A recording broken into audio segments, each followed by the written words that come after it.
Pemirsa, aksi demonstrasi Aliansi Mahasiswa Islam atau AMI di depan Kedutaan Besar Republik Rakyat Tiongkok pada 25 Maret 2021 lalu benar-benar menyita perhatian publik dan media di tengah isu terorisme yang sedang mengemuka. Mereka menyoroti kasus pelanggaran HAM berat Tiongkok terhadap etnis Muslim Uighur di Xinjiang. Mereka menuntut Kedutaan Besar Pemerintah Republik Rakyat Tiongkok dan pemerintah Indonesia untuk bertindak. Lantas, bagaimana sebenarnya aksi ini terjadi? Bagaimana pula gerakan dan juga struktur organisasinya? Siapa aktor di balik aksi di depan Kedutaan Besar Republik Rakyat Tiongkok? Pemirsa, reporter kami telah mewawancari Rimbo Bugis, Korlap Aksi AMI. Hanya untuk Anda, inilah Timeline Jateng News Magazine.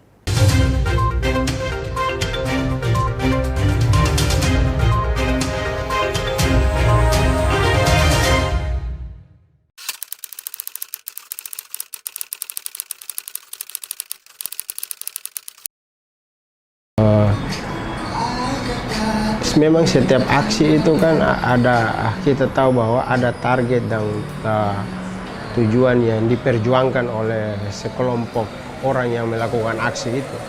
Makanya memang AMI bukan hanya baru sekali dalam melakukan aksi terutama tentang Uighur itu, namun sudah beberapa kali AMI melakukan aksi.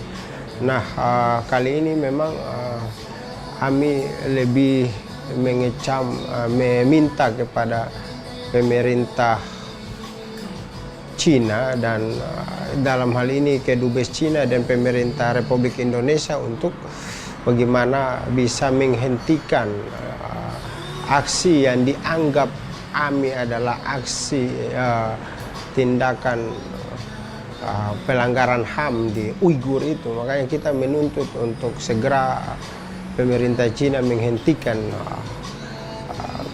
aksi-aksi yang dilakukan di Uighur kepada rakyat Uighur itu.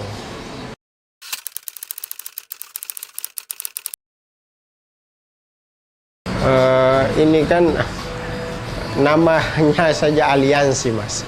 Aliansi itu kan sekumpulan orang dengan secara sukarela saja dengan satu isu yang sama, bagaimana kita merangkul kawan-kawan untuk kita menuntut dan kita menyikapi hal-hal terutama tindakan-tindakan pelanggaran HAM seperti di Uighur itu. Karena kita tahu bahwa di negara kita pembukaan undang-undang saja sudah jelas bagaimana kita menuntut perdamaian dunia dan tindakan-tindakan tentang hal kemanusiaan itu harus dilawan, mungkin seperti itu.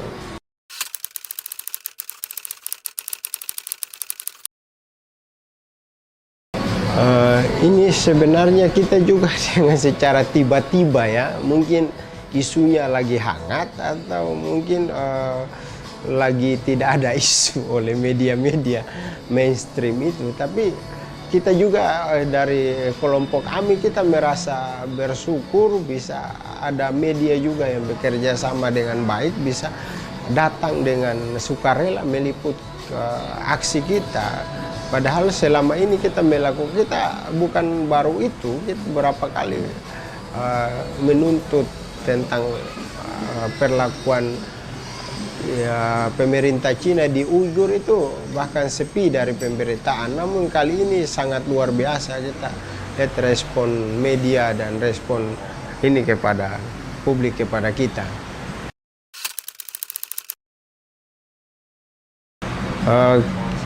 Kalau diperkirakan anggota ini kan semacam aliansi begitu, Bang.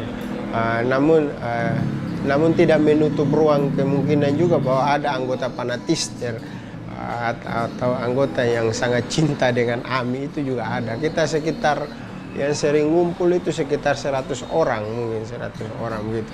Namun itu tidak menutup kemungkinan ada bertambah besar dan kita juga akan mendeklarasikan di beberapa daerah karena ini memang baru terbentuk setelah kita lihat gerakan Islam ini mulai menguat. Makanya kita mencoba untuk bagaimana kita berjuang dengan melalui AMI ini, Bang.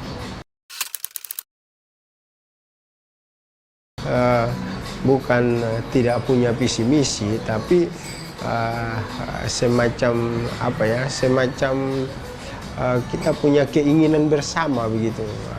Kita seakan kita apabila ada isu yang kita sepakati bersama, maka disitulah AMI bersama-sama untuk bagaimana bisa memperjuangkan itu.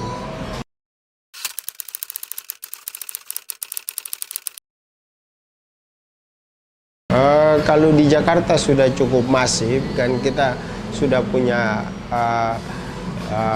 semacam anggota lah itu di beberapa kampus yang memang terus bergerak dengan kita melihat isu-isu kemanusiaan, terutama isu-isu tentang minoritas. Itu juga kita perjuangkan di melalui AMI ini. Memang ada di beberapa kampus yang kita masuk lewat organisasi-organisasi kepemudaan yang lain. Kan saya kan dari organisasi Ikatan Mahasiswa Muhammadiyah, ada juga kawan-kawan dari dari Himpunan Mahasiswa Islam, PMI dan lain-lain.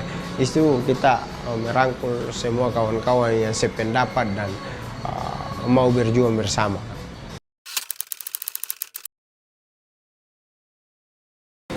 Memang kita baru melakukan, sejauh ini kita baru ke aksi-aksi demonstrasi sih.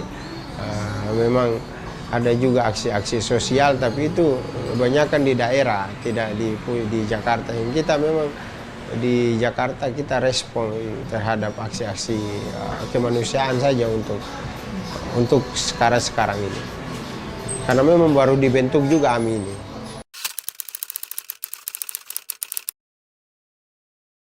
Ya, memang betul bahwa di zaman sekarang ini kita tidak bisa pungkiri bahwa setiap pergerakan itu harus membutuhkan pendanaan. Namun kita AMI ini jujur kita memang secara sukarela. Makanya aksi-aksi kita dan rencana-rencana kita banyak yang tertunda-tunda karena memang secara sukarela. Kita justru saya sendiri yang lebih banyak mengeluarkan pendanaan untuk mengkonsolidasi AMI ini.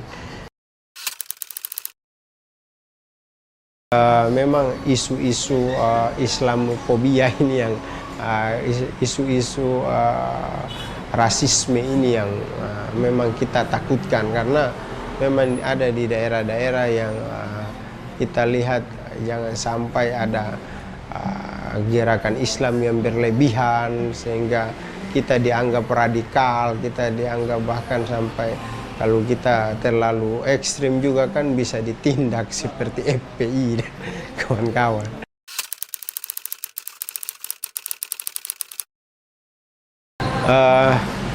Memang ada juga, tidak ada yang tidak teror, dan hambatan kita hanya kita dituduh kita ini ada aksi kepentingan politik atau membela siapa atau kita dibayar oleh siapa. Nah itu memang tantangan terberat kita, karena memang konsolidasi kawan-kawan ini kan sangat sensitif dengan hal-hal pendanaan dan lain-lain yang seperti tadi ditanyakan tadi itu. Nah itu memang tantangan terberat kita menghadapi fitnah dan tuduhan, hoaks dan lain-lain. Itu tantangan terberat kita sebenarnya.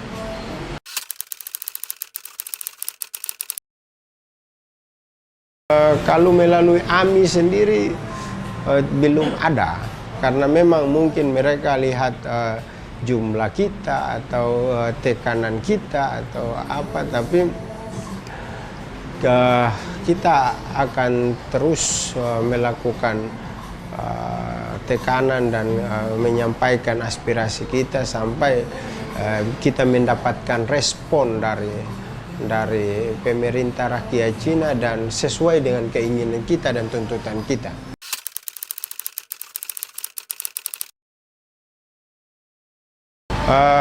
Kita tidak mau hanya janji atau hanya semacam menggambarkan sesuai dengan perspektif mereka, namun kita lihat bahwa sudah tersebar di mana-mana foto, bahkan saya kan dari salah satu OKP juga yang tidak itu kawan-kawan kita itu sudah pernah berkunjung sampai di Cina, itu mereka tidak dibolehkan datang ke tempat pembantaian Uighur itu, namun mereka diajak jalan-jalan aja ke ke beberapa daerah di Cina, sehingga disitulah timbul ketidakpercayaan kita terhadap nanti ada respon dari pemerintah Cina tentang hal tersebut. Karena saya sudah mengalami seperti itu, makanya saya mau konkret.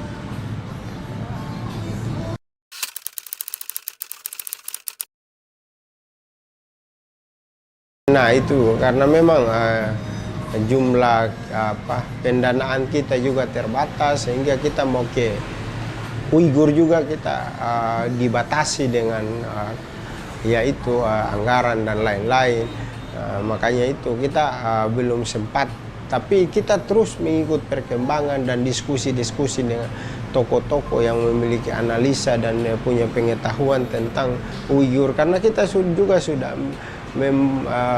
berdiskusi dengan beberapa orang yang memang sudah diutus langsung ke Cina. Bahkan di sana itu komunitas Uighur itu tidak diperbolehkan untuk melakukan ibadah, melakukan puasa di base camp yang disebut oleh pemerintah Cina, yaitu base camp penampungan itu, tapi bagi kita adalah base camp pembantaian sebenarnya itu.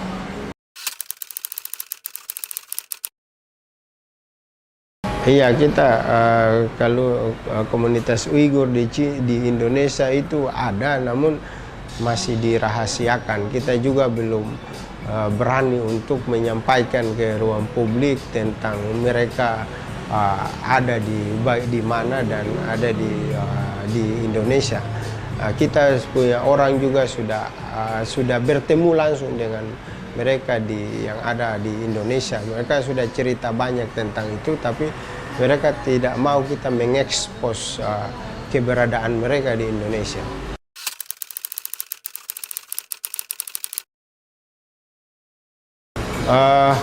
Kita membantu itu kan bukan cuma dengan materi atau kita melakukan aksi juga, itu salah satu cara kita untuk membantu mereka sebenarnya.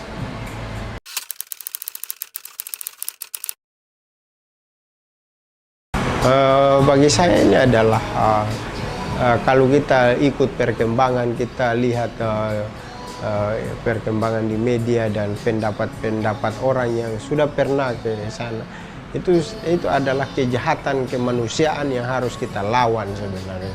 Itu bagi AMI, itu karena bahkan AMI menuduh ini adalah kejahatan kemanusiaan yang lebih besar daripada genosida di Jerman. Maka itu kita terus, dan kita ke depan kita akan terus melakukan aksi-aksi, dan bahkan kita AMI berencana untuk membawa kasus ini ke Mahkamah Internasional.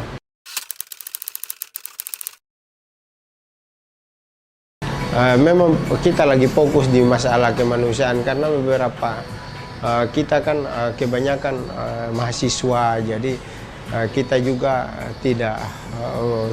belum berpikir tentang bagaimana membantu dengan kekuasaan, karena kita tidak punya kekuasaan yang cukup besar untuk memang kita hanya mendorong dan melakukan aksi dan menyampaikan informasi ke ruang publik yang sebesar-besarnya, biar bisa masyarakat umum bisa tahu tentang keberadaan dan kejahatan yang terjadi di Uighur Cina.